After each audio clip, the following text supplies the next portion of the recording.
নির্বাচন পেছাতে ব্যর্থ হলে একটি দল অপপ্রচার করছে বলছেন নজরুল ইসলাম। জানাবো বিএনপি এত খারাপ হলে মন্ত্রিত্ব ছাড়েননি কেন, জামায়াতকে তারেক রহমান। এদিকে নির্বাচন সঠিক সময়ে না হলে বাংলাদেশ বড় ধরনের বিপর্যয়ে পড়বে বলছেন নূর। জানাবো ভোট চুরি ও কেন্দ্র দখলের চেষ্টা করলে হাসিনার পরিণতি হবে বলছেন হাসনাত। জানাবো জামায়াত ক্ষমতায় গেলে হিন্দুদের জামাই আদরে রাখবে বলছেন কৃষ্ণ নন্দী। এবং সর্বশেষ জানাবো জান্নাত দেওয়ার নাম করে একটি দল জনগণের সঙ্গে প্রতারণা করছে বলছেন চাঁদ। এতক্ষণ শুনছিলেন সংবাদ শিরোনাম, এবার জানিয়ে দেব বিস্তারিত সংবাদ। তবে তার আগে অনুরোধ থাকবে এই ভিডিওটিতে একটি লাইক দিন এবং আজকের খবর সম্পর্কে আপনার মূল্যবান মতামত কমেন্ট করে জানিয়ে দিন। আপনাদের প্রতিটি কমেন্ট আমাদের অনেক অনুপ্রেরণা যোগায়। নির্বাচন পেছাতে ব্যর্থ হলে একটি দল অপপ্রচার করছে বলছেন নজরুল ইসলাম। নির্বাচন পেছাতে ব্যর্থ হয়ে একটি রাজনৈতিক দল এখন অপপ্রচার করছে বলে অভিযোগ করেছেন বিএনপির স্থায়ী কমিটির সদস্য নজরুল ইসলাম খান। নজরুল ইসলাম খান বলেন, জনগণ বিএনপির ওপর আস্থা রাখার সিদ্ধান্ত নিয়েছে। তারেক রহমানের সমাবেশে লাখ লাখ মানুষ উপস্থিত হচ্ছে।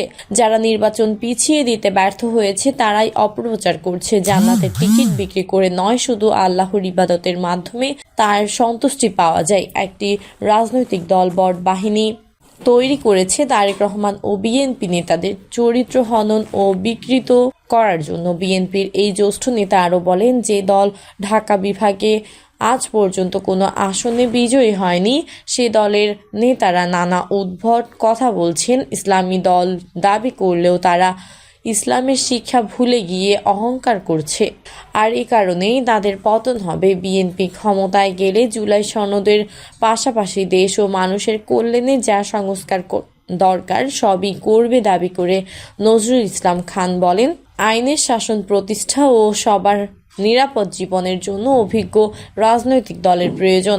ধ্বংসস্তূপ থেকে দেশকে পুনর্গঠনের জন্য বিএনপির মতো দেশ পরিচালনার অভিজ্ঞ দলের ক্ষমতায় আসা প্রয়োজন। বিএনপি এত খারাপ হলে মন্ত্রিত্ব ছাড়েননি কেন, জামায়াতকে তারেক রহমান। বিএনপির চেয়ারম্যান তারেক রহমান বলেছেন, আপনারা পবিত্র পত্রিকায় দেখেছেন একটি রাজনৈতিক দল যারা এখন পালিয়ে যাওয়ার স্বৈরাচারের মুখের ভাষা ব্যবহার করে বিএনপির বিরুদ্ধে কথা বলছে। তাদের দাবি বিএনপি নাকি দুর্নীতিতে চ্যাম্পিয়ন ছিল। আমার প্রশ্ন হলো 2001 থেকে 2006 সাল পর্যন্ত বিএনপি সরকারের ওই দলটিও তো 2 জন সদস্য ছিল। বিএনপির যদি এতই খারাপ হতো তবে তারা কেন এখন পদত্যাগ করে চলে আসেনি? বক্তব্যের মাঝপথে তারেক রহমান ময়মনসিংহ বিভাগের 24টি সংসদীয় আসনের ধানের শীষের প্রার্থীদের মঞ্চে দাঁড় করিয়ে এলাকাবাসীর সঙ্গে পরিচয় করিয়ে দেন।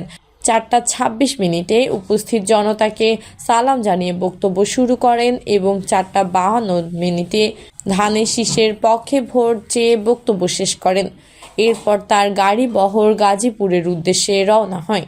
তারেক রহমান বলেন, তারা পদত্যাগ করে আসেনি কারণ তারা জানত দেশনেত্রী বেগম খালেদা জিয়া কঠোর হস্তে দুর্নীতি দমন করেছিলেন।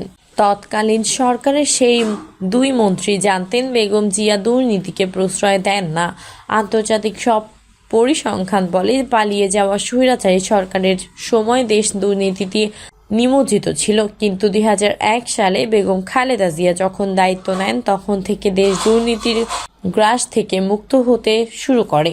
তিনি আরও বলেন যে দল আজ বিএনপিকে এভাবে দোষারোপ করছে সরকারের প্রথম থেকে শেষ দিন পর্যন্ত তাদের 2 মন্ত্রীর বহাল থাকা প্রমাণ করে তারা নিজেরাই এখন মিথ্যা কথা বলছে। নেতাকর্মীদের উদ্দেশ্যে তারেক রহমান বলেন, ভোটের দিন তাহাজ্জুদের নামাজ পড়ে সবাইকে নিয়ে কেন্দ্রে গিয়ে ফজরের নামাজ আদায় করবেন, এরপর লাইনে দাঁড়িয়ে যাবেন। ভোট দিয়ে শুধু চলে আসলেই হবে না, ভোটের ফলাফল কড়ায় গণ্ডায় বুঝে নিতে হবে যাতে কেউ আমাদের ভোট লুট করতে না পারে। আগামী 12 তারিখ ধানের শীষ প্রতীকে ভোট দেওয়ার আহ্বান জানিয়ে তিনি বলেন, ভোটের পর আপনাদের সঙ্গে আবার দেখা হবে খাল খনন কর্মসূচিতে। সবাই কোদাল নিয়ে আসবেন, সেদিন আমিও থাকব। নির্বাচন সঠিক সময়ে না হলে বাংলাদেশ বড় ধরনের বিপর্যয়ে পড়বে বলছেন নূর।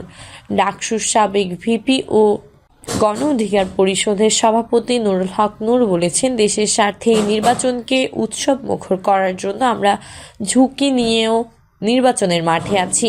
এই নির্বাচন বাংলাদেশের অস্তিত্বের সঙ্গে জড়িত। এই নির্বাচন যদি সঠিক সময় না হয় তাহলে বাংলাদেশ বড় ধরনের বিপর্যয়ে পড়বে। তাই আমরা আমাদের জায়গা থেকে দায়িত্বশীল আচরণ করছি। নূর বলেন, এই জাতীয় নির্বাচনে যেহেতু একটি অপশক্তি নির্বাচনের পরিবেশ বানচালের জন্য দেশি বিদেশি অপশক্তি কাজ করছে। বেশ কিছু প্রার্থীকে এবং প্রার্থীর সঙ্গে কাজ করে এমন কিছু সমর্থককে ঢাকা, চট্টগ্রাম সহ দেশের বিভিন্ন স্থানে হত্যা করা হয়েছে। এই পরিস্থিতিতে আমরাও একটা নিরাপত্তার শঙ্কায় আছি। আমরা অন্যদেরকেও সহনশীল হওয়ার আহ্বান জানাই। কিন্তু আমরা লক্ষ্য করছি যে তিনি স্বতন্ত্র প্রার্থী হয়েছেন। তিনি উদ্দেশ্য প্রণোদিতভাবে বিভিন্ন ধরনের অশালীন এবং আক্রমণাত্মক বক্তব্যের মাধ্যমে তিনি আলোচনায় থাকতে চান। নূর আরও বলেন, আমরা মনে করি নির্বাচন বানচাল করার জন্য দেশি বিদেশি অপশক্তি আমার এই আসনে স্বতন্ত্র প্রার্থীর মাধ্যমে ব্যবহার করছে এবং করবে। আপনারা জানেন যে তিনি বিভিন্ন বক্তব্যে ওপেনলি বলেছেন, এখানে ভিপি নূর এমপি হলে 20 বছরেও যাবে না। তাই আমাদেরকে ঠেকানোর জন্য মরিয়া হয়ে উঠছেন। এর আগে বকুলবাড়িয়া রাত 3টা পর্যন্ত আমাদেরকে অবরুদ্ধ করে রেখেছিল। সেখানেও পরিস্থিতি উত্তরণের জন্য পুলিশ সেনা সদস্যরা গেলেও কিন্তু রাত 3টা বেজেছে। আমরাও কাউন্টার দিতে পারি, কিন্তু আমরা চাচ্ছি যে কোনো পরিস্থিতিতে এলাকার পরিস্থিতি শান্ত থাকুক, একটা উৎসব থাকুক। ভোট চুরি ও কেন্দ্র দখলের চেষ্টা করলে হাসিনার পরিণতি হবে বলছেন হাসনাত। জাতীয় নাগরিক পার্টির দক্ষিণাঞ্চলের মুখ্য সংগঠক ও কুমিল্লা 4 আসনে জামায়াত জোটের প্রার্থী হাসনাত আবদুল্লাহ বলেছেন, এবার ভোট চুরি ঠেকাতে মা বোনেরা জুলাই আন্দোলনের মতো রাস্তার মোড়ে মোড়ে অবস্থান করবে। আর ভোট চুরি ও কেন্দ্র দখলের চেষ্টা করলে হাসিনার পরিণতি ভোগ করতে হবে বলেও হুঁশিয়ারি দেন তিনি। হাসনাত বলেন, তরুণ প্রজন্ম, জুলাই যোদ্ধা, কৃষক, শ্রমিক জনতা মিলে ভোট ডাকাতি রুখে দেবে। যারা ভোট কেন্দ্র দখল করতে আসবে তাদের নেতাদের কর্মীদের বেঁধে পুলিশে দেবে। এবার ভোট চুরি প্রতিহত করতে রাজনৈতিক নেতার দরকার লাগবে না। যারা জুলাই আন্দোলনের রাস্তায় নেমে এসেছে তারাই যথেষ্ট। জুলাই আন্দোলনের সময় আমার মা বোনেরা রাস্তায় মরি মরি দাঁড়িয়ে আমাদের পানি খাওয়ায়, তারাই এবার ভোট চুরি ঠেকাবে। হাসনাত আরও বলেন, অনেকেই এখনও ভোট কেন্দ্র দখল ও ভোট চুরির পরিকল্পনা করছেন। যারা এই পরিকল্পনা করছেন আপনারা সাবধান হয়ে যান। এখানে যারা আছেন আপনারা ফজর নামাজ পড়েই ভোট কেন্দ্রে পাহারায় যাবেন। সকল অশুভ পরিকল্পনা নস্যাৎ করে দেবেন। 24-এর গণ অভ্যুত্থানে মানুষ এত রক্ত দিয়েছে ভোটাধিকার প্রতিষ্ঠার জন্য। এনসিপি নেতা বলেন, এই বাংলাদেশে ভোট চুরির রাজনীতি হাসিনার পালানোর পরপর শেষ হয়ে গেছে। যারা এই ভোট চুরি ও কেন্দ্র দখলের চেষ্টা করবে তাদেরকেও হাসিনার পরিণতি ভোগ করতে হবে। তিনি বলেন, একটি দল গণভোটে হ্যাঁ ভোট দিলে সংবিধানে বিসমিল্লাহ থাকবে না বলে অপপ্রচার চালাচ্ছে। হ্যাঁ ভোটের শর্তের কোথাও কি এই কথা লেখা আছে? আপনারা নির্বাচনে 2টি ভোট দেবেন, একটি শাপলা কলি আর একটি হ্যাঁ ভোট। পরবর্তী বাংলাদেশে বিনির্মাণ হ্যাঁ ভোটের উপর নির্ভর করে গড়ে উঠবে। জামায়াত ক্ষমতায় গেলে হিন্দুদের জামাই আদরে রাখবে বলছেন কৃষ্ণ নন্দী। খুলনা 1 আসনে জামায়াতে ইসলামীর মনোনীত সংসদ সদস্য প্রার্থী কৃষ্ণ নন্দী বলেছেন, হিন্দুদের বলা হয় জামায়াত ক্ষমতায় গেলে হিন্দুরা এই দেশে থাকতে পারবে না, কিন্তু আমি বলতে চাই জামায়াত ক্ষমতায় এলে হিন্দুদের এই দেশে জামাই আদরে রাখবে। কৃষ্ণ নন্দী বলেন, জামায়াত টাকা দিয়ে ভোট কেনে না, টাকা দিয়ে গরু ছাগল বিক্রি হয়। দল বস্তার মুখ খুলে দিয়েছে। আপনারা টাকায় ভোট বিক্রি করবেন না। একটি দলকে উদ্দেশ্য করে তিনি বলেন, তারা চাঁদাবাজির টাকা দিয়ে বস্তার মুখ খুলে দিয়েছেন ভোট কেনার জন্য। জামায়াত কখনো বিকাশে টাকা দিচ্ছে না ভোট কেনার জন্য। আপনারা হাটে বাজারে গরু ছাগল কেনার মতো ভোট কিনে বেড়াচ্ছেন।